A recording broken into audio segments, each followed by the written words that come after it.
Yeah, hey, hi there from across the street. I hope you guys are staying warm. It's not too bad out here, I will say. But when you're dealing with the Blue Crew, they will come rain or shine. And now that's a little warmer from last time when the Colts were in town. Definitely no mistake. Make no mistake, they are here. They're ready to cheer on the Colts. And tonight we've got some really interesting things going on. We've got a contest going on, and here to explain some of what's going on here tonight, we've got one of the judges to kind of explain what contest we've got going on tonight. Hey, how are you doing? Hi, fine, how are you doing? I'm good. So we've got a few contests coming up in terms of here in the tailgate area.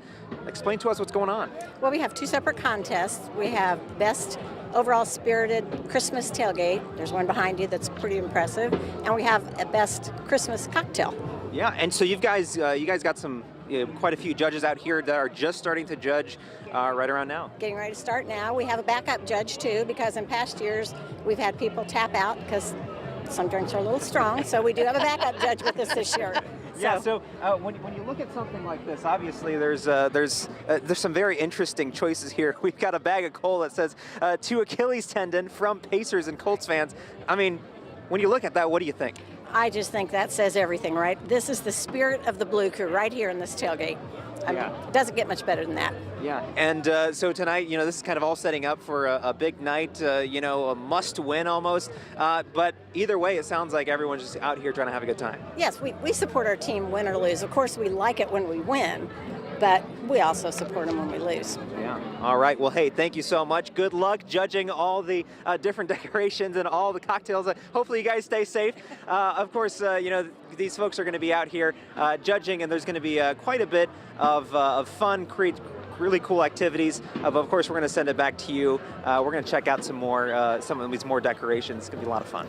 Yeah, stick with the decor. That's right. They got the perfect spokesperson out there. Thanks, no Alex. kidding. The diehards. I love thick and thin, and thank goodness for the backup judge. I know. Yeah, well, you might need them. When they said the blue juice, remember, like, college just had all those mystery drinks that you probably shouldn't be drinking. Tell us more.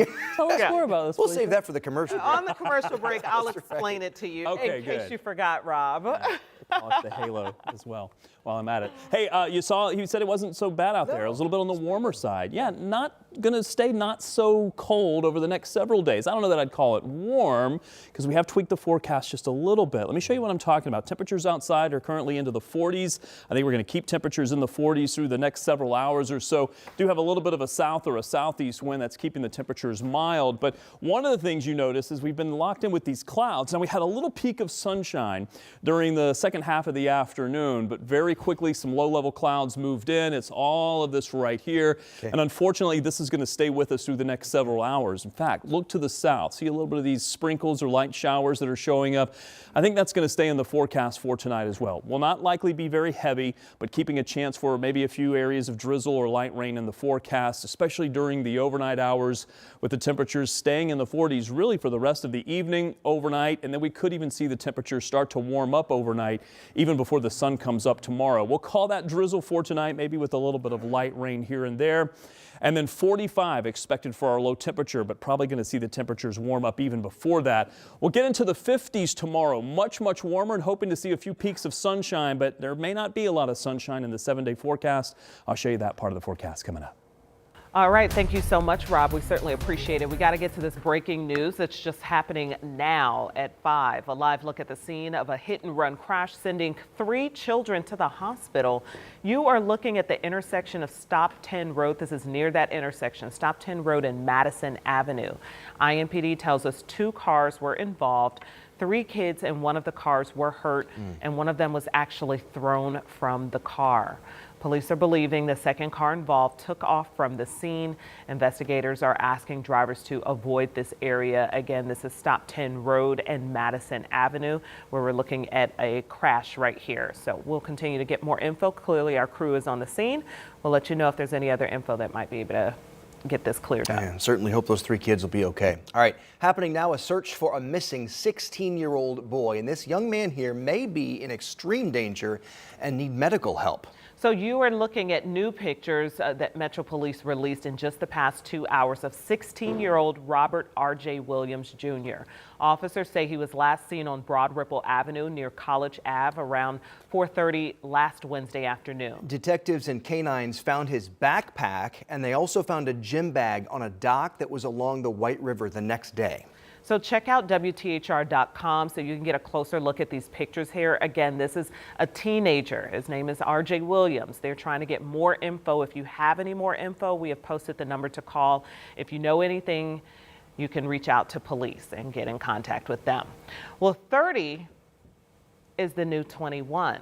At least one Indy nightclub says so, now barring those under 30 from entering. That's right. Georgia Street Rhythm and Blues says younger crowds are apparently to blame for some problems, so they're out. And this rule change, as you can imagine, is sparking plenty of reaction online. Ashton Hackman explains what's behind it.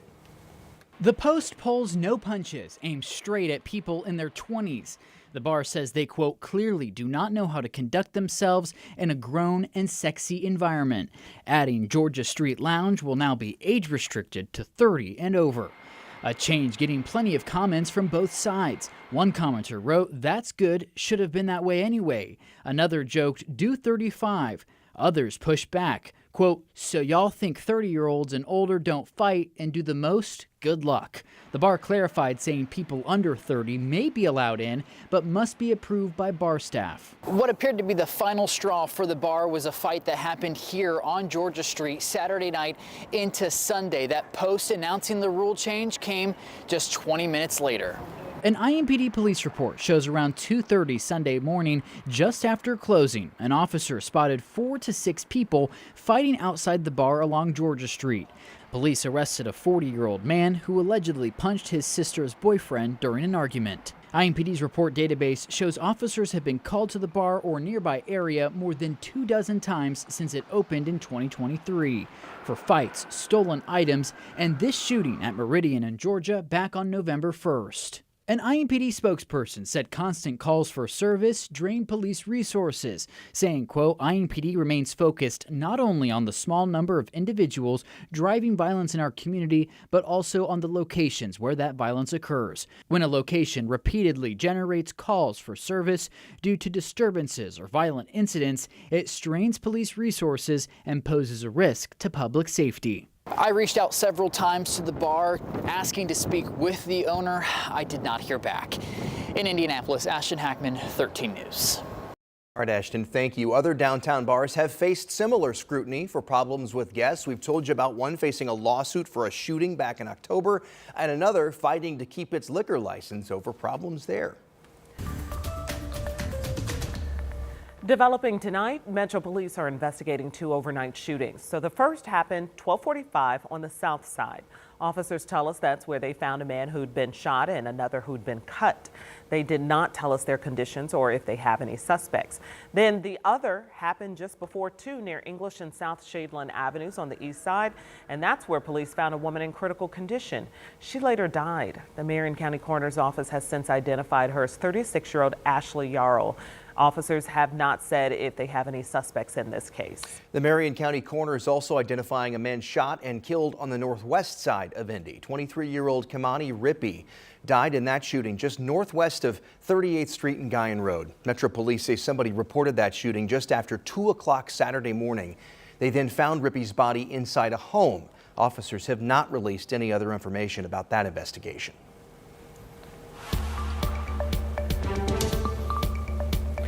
All right, here's an update to a case we've been on top of. Today, a Jennings County judge denied a motion to dismiss rape and other charges against a 15-year-old boy.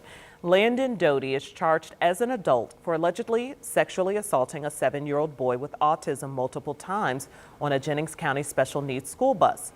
The video here is from Doty's first court hearing back in June. Doty's attorney argued the charges should be dismissed because he claims video from the bus does not show Doty committing the crimes he's charged with in this case.